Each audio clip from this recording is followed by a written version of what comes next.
रात के अंधकार में एक बड़ी हवेली खड़ी थी जिसे लोगों ने भूतिया कहा था। एक जॉन युवक नामक अर्जुन ने सुना था कि वहां रात को अजीब अजीब आवाजें सुनाई देती हैं। अर्जुन ने अपने दोस्तों के साथ मिलकर तय किया कि वे उस हवेली में रात बिताएंगे। रात के समय जब सभी लोग हवेली में पहुंचे तो वहां से विचित्र ध्वनियां आने लगी। कहीं एक हल्लाहट, कहीं एक चीख और वहां से गुहार सुनाई देती थी।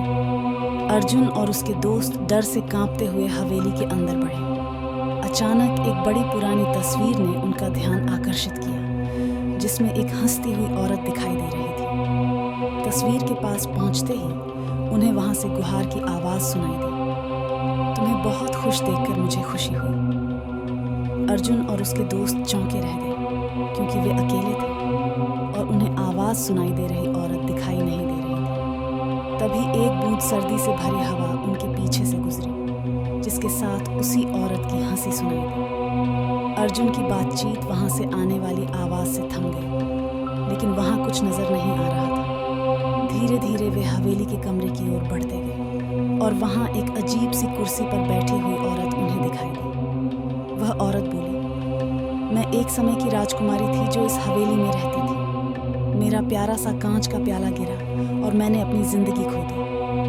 तब से मैं यहाँ एकांत में हूँ, अपनी चाय पीती हूँ और तुम्हें देखकर मुझे खुशी होती है। अर्जुन और उसके दोस्त ने धीरे धीरे समझा कि वह औरत अब भूत नहीं थी, बल्कि एक आत्मा थी जो अपनी विरहजनक यात्रा में फंसी हुई थी।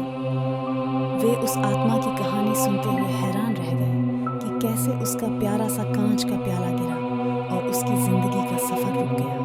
अर्जुन और उसके दोस्त ने औरत की यात्रा को सुनकर मिलकर दुआ की और कहा, तुम्हारी आत्मा को शांति मिले। औरत की हंसी से रौनक बदल गई और उसका रूप चमक उठा। फिर वह आत्मा चाय का प्याला उठा और धीरे धीरे हवेली से गायब हो गई। यह सुनकर हवेली में शांति और सुकून की वातावरण छाया और अर्जुन ने अपने दोस्तों के साथ वहां से निकलकर अपने गांव की ओर रुख किया। लेकिन उनकी आत्मा में एक अजीब सी शांति बसी रही।